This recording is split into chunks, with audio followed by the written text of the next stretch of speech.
సొమ్ము ఒకటిది సోకొకటిది అని ఒక సామెత ఉంది. అట్లాంటిదే ఇప్పుడు హైదరాబాద్లో జరుగుతున్న తప్పు ఒకటిది శిక్ష ఒకళ్ళకి. Hydraa hero Revanth Reddy, hero Ranganath. కానీ విలన్లు ఎవరు? సాధారణ ప్రజల, మధ్యతరగతి ప్రజల? నేను ఖచ్చితంగా చెరువుల కబ్జాకి వ్యతిరేకమే. బట్ చెరువుల బఫర్ జోన్ ఏంటో జనాలకు తెలియదు, చెరువులకు సంబంధించిన FTL ఏంటో తెలియదు. ఇక్కడ GHMC పర్మిషన్ ఇచ్చింది, ఉడా పర్మిషన్ ఇచ్చింది. ఇదే GHMC ఏదైతే HUDA, Hyderabad urban development authority, ఆ 2 పర్మిషన్ల ఆధారంగా బ్యాంకులు లోన్స్ ఇచ్చినాయి. అదే సందర్భంలో రిజిస్ట్రేషను జరిగింది. ఇంకా ఆ ప్రజల తప్పు ఎట్లా అవుతుంది? ఏ విధంగా ఇప్పుడు వాళ్ళది కూలుస్తారు? రైట్, కూల్చారు, మరి వాళ్ళ పరిస్థితి ఏంటి?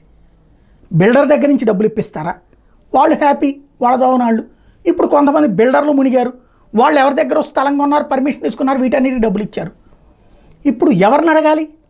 డబ్బులు వెళ్ళిపోయినాయి, కోట్లకి కోట్లు, కోట్లకి కోట్లు. జీవితకాలం కష్టపడి సంపాదించుకున్న ఇళ్ళు కూలిపోతున్నాయి. ఇప్పుడు ఎవరిని అడగాలి? మధ్యతరగతి ఎవరిని అడగాలి? ఎగువ మధ్యతరగతి ఎవరిని అడగాలి? ఎవరిప్పిస్తారు వాళ్ళకి డబ్బులు? FTL అని నువ్వు ఒక బోర్డు ఎట్టి ఈ లోపల కట్టుకుంటే మీరు నాశనం అవుతారని ఎవడన్నా బోర్డు ఎట్టాడా? లేదు. ఇచ్చింది పర్మిషన్ ఆపారా? పర్మిషన్ ఇవ్వకుండా కడితే ఖచ్చితంగా వాళ్ళదే తప్పు.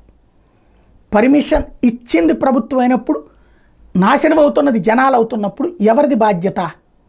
ప్రజలందరూ కనుక ఆ విషయంలో ప్రభుత్వాన్ని ప్రశ్నించకపోతే రేపు పొద్దున వాళ్ళ ఇల్లు కదా పోయింది అనుకుంటే తర్వాత నీ ఇంటి దగ్గరకు వస్తుంది ఇంకో కారణంతో.